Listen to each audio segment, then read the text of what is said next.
Bonjour frères et sœurs. Je suis souhaité une bonne fête pour toutes les mamans. Amen. Voilà. Fête des mères, oui, exact. Alors, Seigneur, ce matin, nous voulons écouter ta parole. Mais que cette parole descende dans les profondeurs de notre cœur.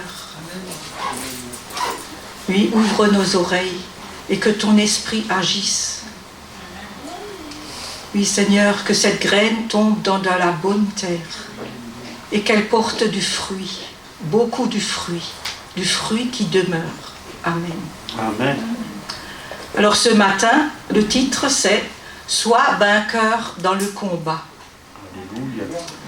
On a tous été confinés suite à ce virus.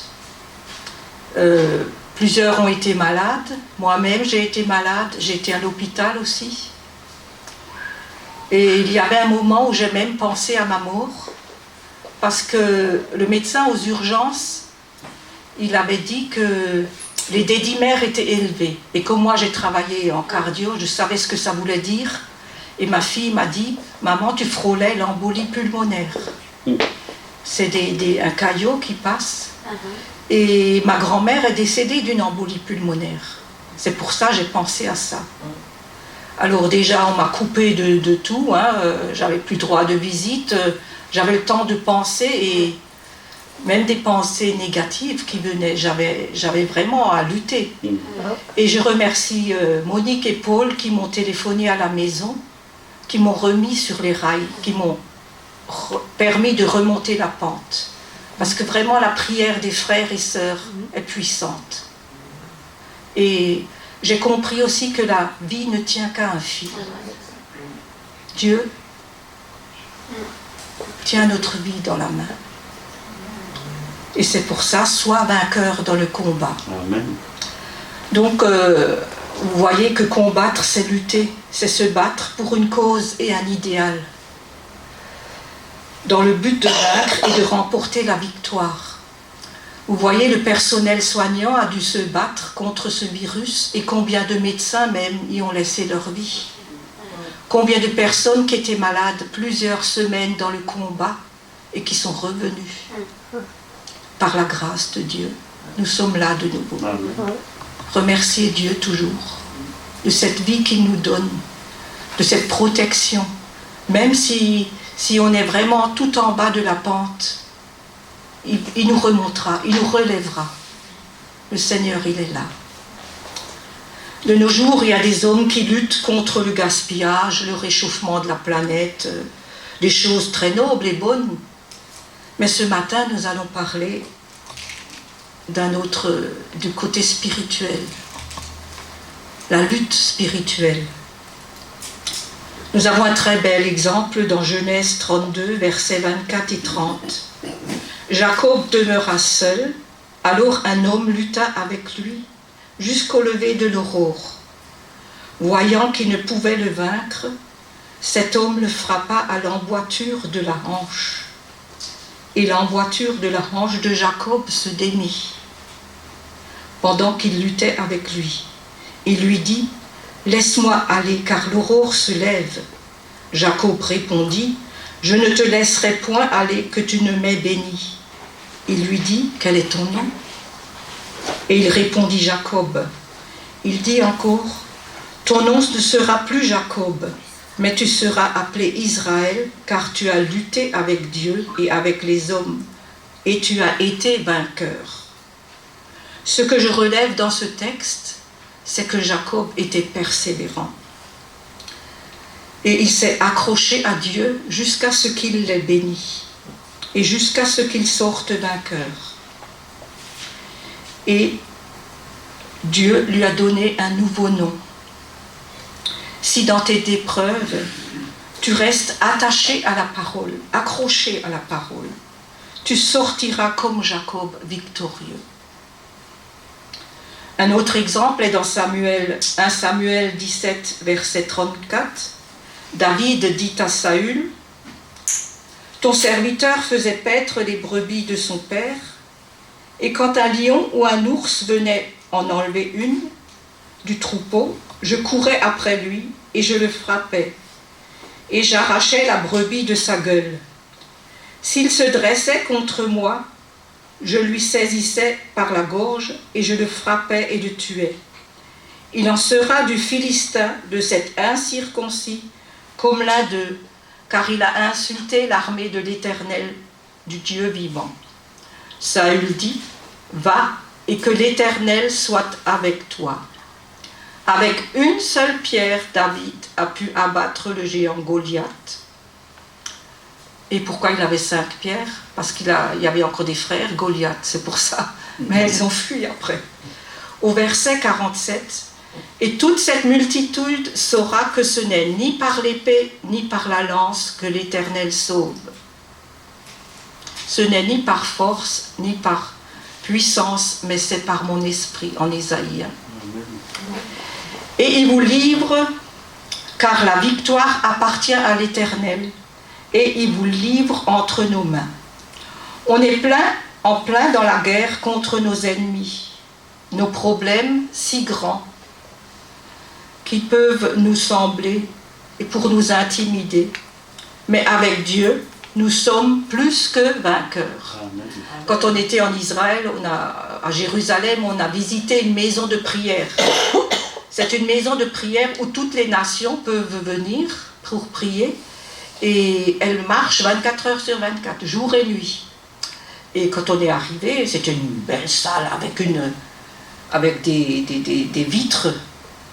Tu voyais tout autour que des vitres, tu voyais tout Jérusalem et devant le dôme doré. C'était magnifique. Et donc il y avait une dame qui nous expliquait tout. Et elle a dit qu'il fallait qu'on prie pour Israël, pour les élections aussi. Et elle a dit l'ennemi le plus coriace pour Israël, c'était l'Iran. Et elle a dit, il y a des ennemis à droite, à gauche, au-dessus, même en dessous, il y a des tunnels. Mais par la prière, Dieu a toujours le dernier mot. C'est sa ville préférée. Et vraiment, Jérusalem est une ville où il y a de la bataille entre le bien et le mal, hein, entre Satan et voilà. Et Dieu, c'est sa ville préférée. Il prendra toujours le parti de cette ville. On n'a pas besoin d'avoir peur. Je sais que même quand on est allé au mur des lamentations, non loin de là, il y avait un attentat. Il y avait un homme qui avait sorti un couteau pour blesser une personne. Mais les forces étaient tout de suite ici pour le maîtriser. Hein. Ils l'ont tout de suite embarqué. Mais pour dire combien le danger est là. Le danger est là. Mais il y a protection. Dieu est là pour nous protéger. Le danger est là, c'est sûr. Comme elle a dit, je ne revenais pas qu'il y avait des tunnels même en dessous pour... Ah ben merci, je me suis dit. Voilà. Alors, on va aussi parler d'une autre forme de lutte qu'on a. Voilà. L'apôtre Paul nous parle aussi en Romains 7, verset 23. « Mais je vois dans mes membres une autre loi qui lutte contre la loi de mon entendement et qui me rend captif de la loi du péché qui est dans mes membres. Il s'agit des membres du corps humain par lesquels l'homme agit sur le monde. La loi de l'entendement, c'est l'accord de la loi de Dieu qui devrait dominer sur notre être. Mais, en Romains 7, verset 19, « Je ne fais pas le bien que je veux et je fais le mal que je ne veux pas. La volonté de Paul à faire le bien est paralysée car le mal était attaché à lui. » Mais quand on devient une nouvelle créature, c'est différent. En Romains 8, versets 1 et 2, « Il n'y a donc maintenant aucune condamnation pour ceux qui sont en Jésus-Christ.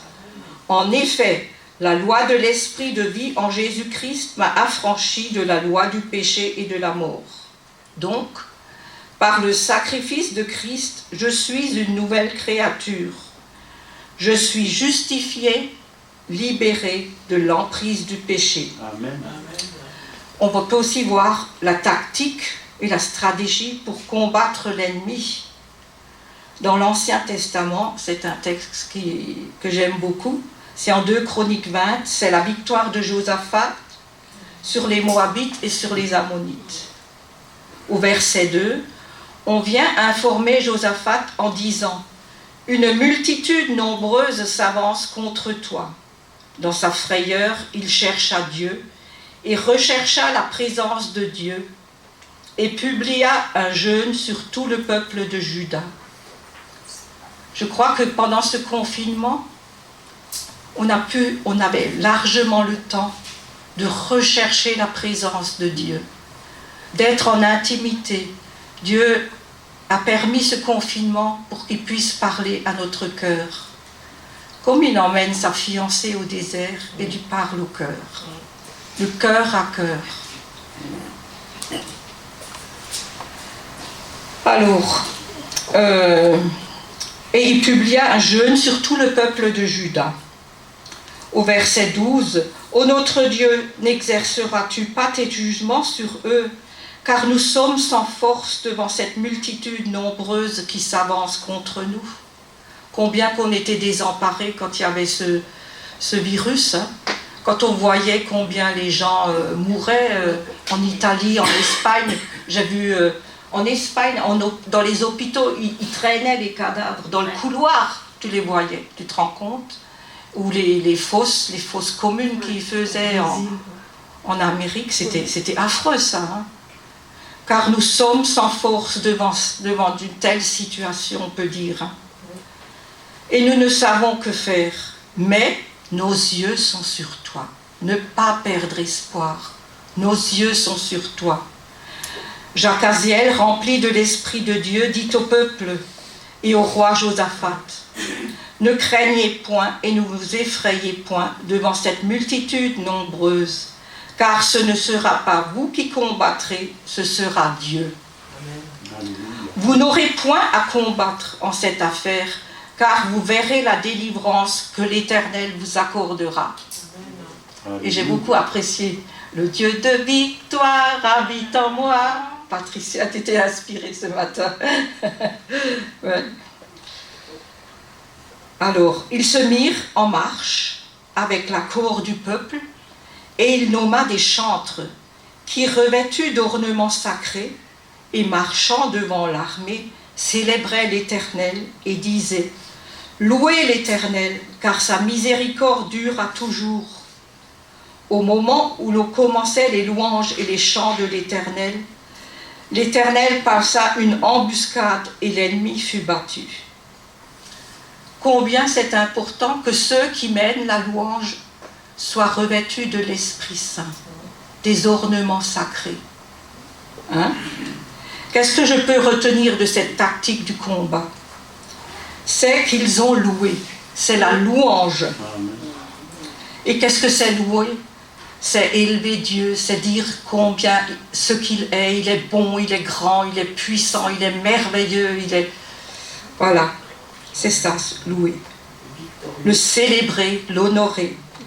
Le psaume 100 au verset 4, il dit « Entrez dans ses portes avec des louanges, dans ses parvis avec des cantiques.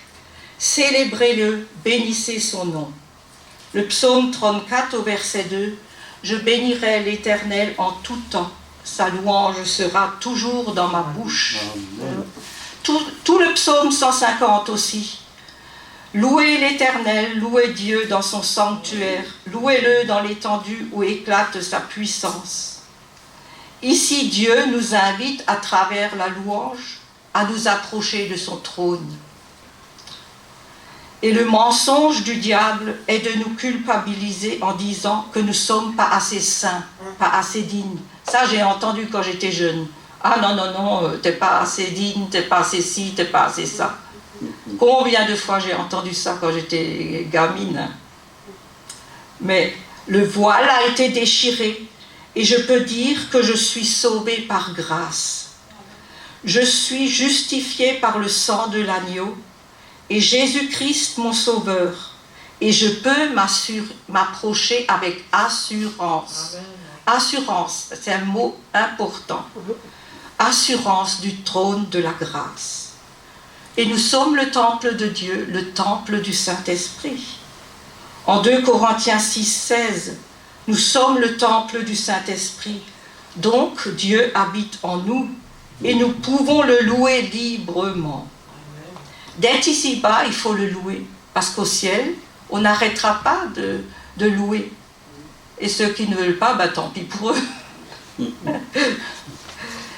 Il y a de la puissance dans la louange qui se manifeste, et l'ennemi est terrifié.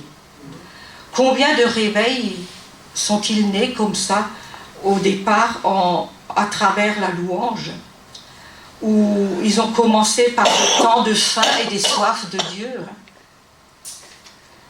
Et puis, j'entends souvent des personnes qui se plaignent, j'ai des combats. Mais moi aussi, j'ai des combats. La vie est un perpétuel combat. Au lieu de se plaindre, louer le Seigneur. Hein?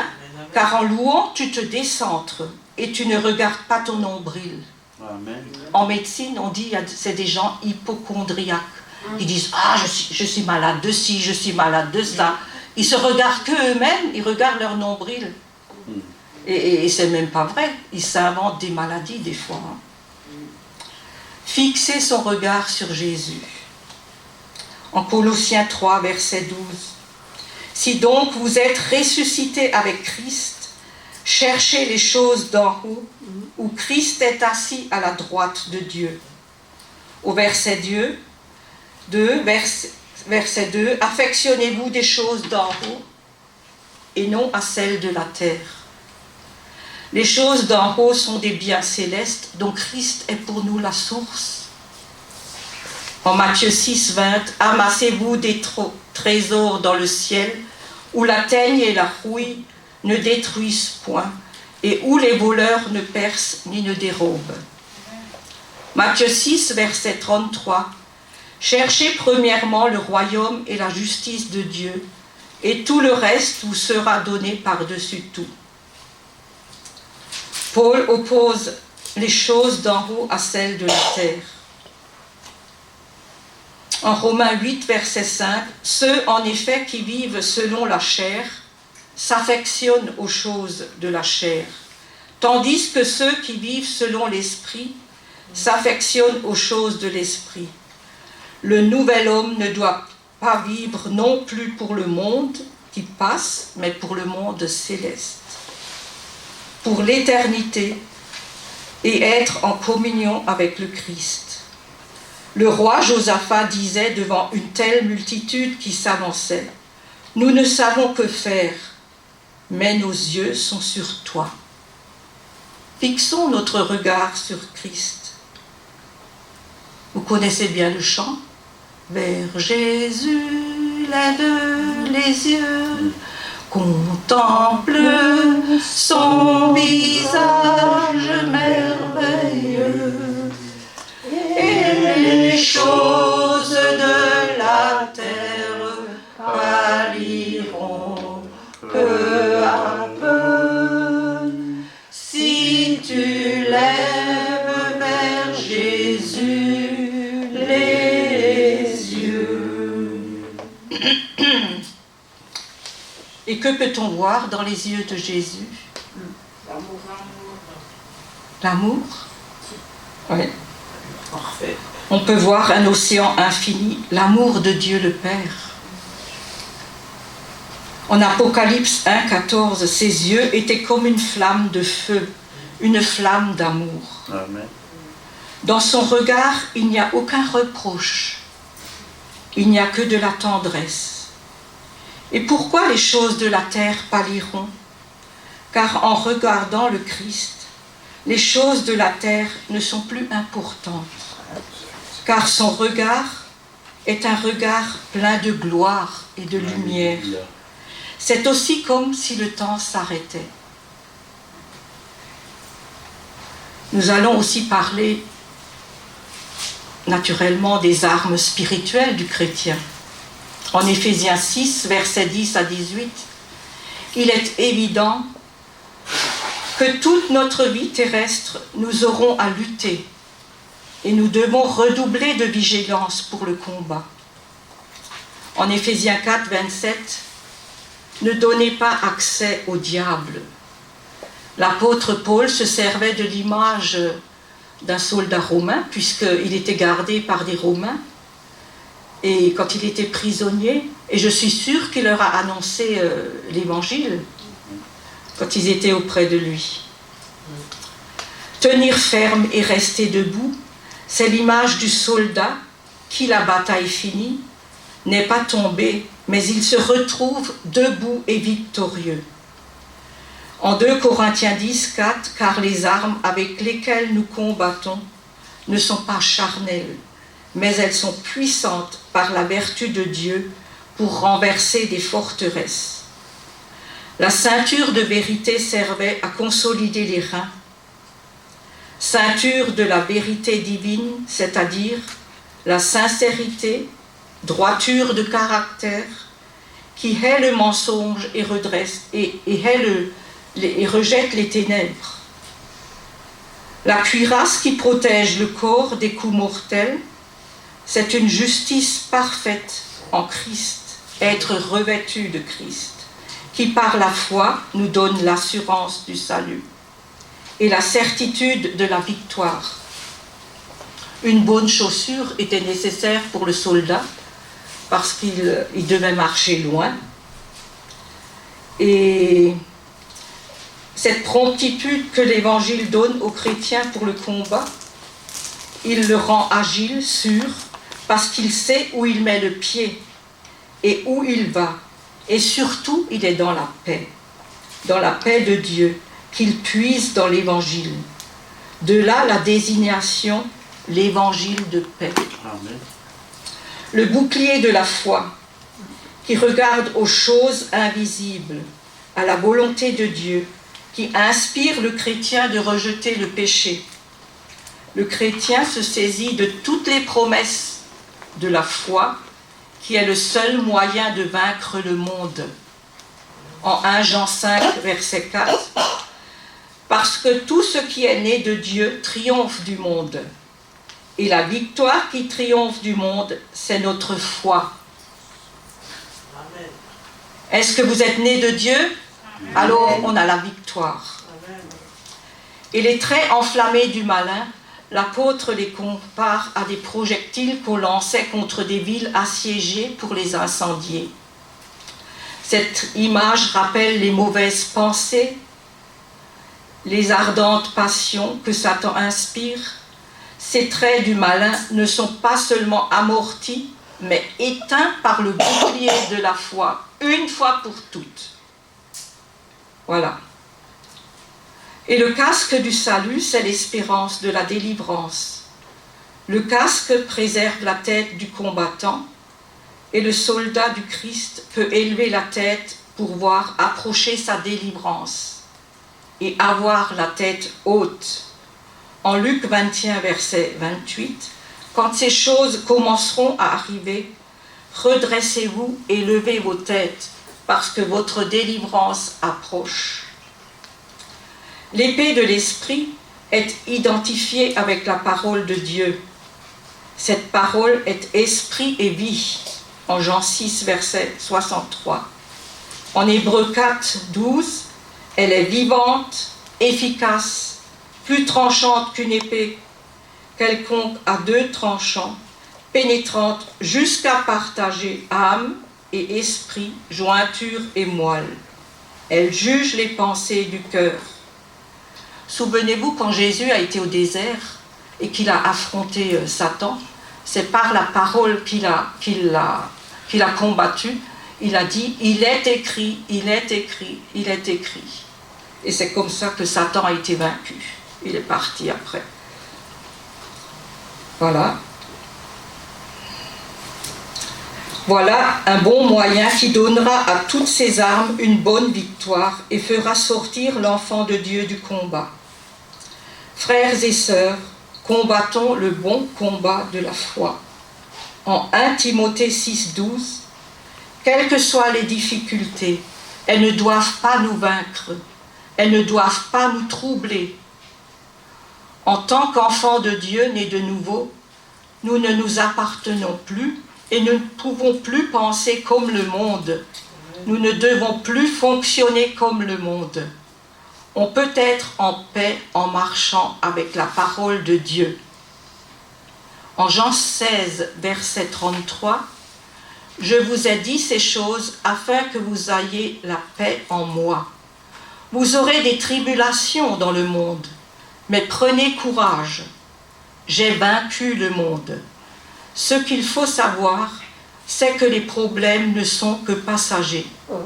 2 Corinthiens 4, versets 17 et 18. Car nos légères afflictions du moment présent produisent pour nous, au-delà de toute mesure, un poids éternel de gloire. Parce que nous ne regardons non point aux choses visibles, mais à celles qui sont invisibles. Car les choses visibles sont passagères et les invisibles sont éternelles. Ce que nous pouvons, c'est confesser la parole tous les jours. Il ne suffit pas de venir au culte le dimanche, mais il faut un engagement quotidien, jusqu'à ce que ton cœur déborde. Je vous cite le psaume 23 ou le psaume 91, le psaume 112 aussi, versets 5 à 8. « Heureux l'homme qui exerce la miséricorde et qui prête, qui règle ses actions d'après la justice. Car il ne chancelle jamais. La mémoire du juste dure toujours. Il ne craint pas les mauvaises nouvelles, et son cœur est ferme, confiant en l'Éternel. Son cœur est affermi. Il n'a point de crainte jusqu'à ce qu'il mette son plaisir à regarder ses adversaires. L'homme qui fait de la parole ses délices n'a pas peur, parce que son cœur est affermi. » Combien de nos jours on entend que les gens ont peur de ci, les gens ont peur de ça, et maintenant surtout aussi avec tout ce chômage qu'il va y avoir, hein. Toutes les usines qui ferment. Pendant le virus, les gens qui avaient peur, c'était comme si c'était des pestiférés. Alors ma fille m'a dit, je n'envoie pas les gamins à l'école parce que les enfants du personnel soignant sont mis encore dans une salle à part. Elle a dit, mais mes enfants, c'est pas des pestiférés, hein, quand même. Ils ont tellement peur. J'ai une voisine sur mon palier, elle sort toujours pas. Hein.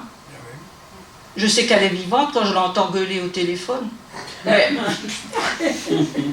elle sort pas, hein, pas du tout. Hein. Et la grand-mère au-dessus, elle m'a dit, ça fait 2 mois qu'elle m'a laissé tomber. Et moi, je lui montre le journal à la grand-mère tous les jours. Hein. Faut non plus pas faire une psychose. Hein. D'accord, il faut avoir des gestes de barrière, mais il ne faut pas exagérer. Hein.